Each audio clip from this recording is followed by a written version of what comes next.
1973 Penton Trials 125. Fresh restore.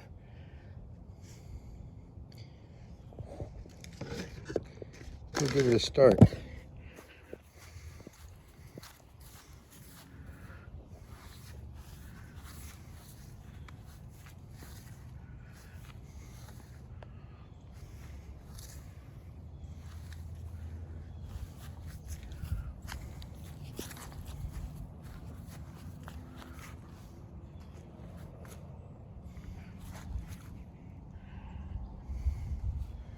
Only 50 of the bikes that were sent to the US came with, or swapped out I should say, to a Satch A motor, 5-speed.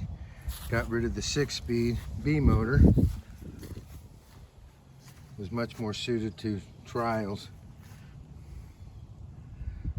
When they did that conversion, they named the 50 a Mudlark. All aluminum except the frame and swing arm. Nice bike.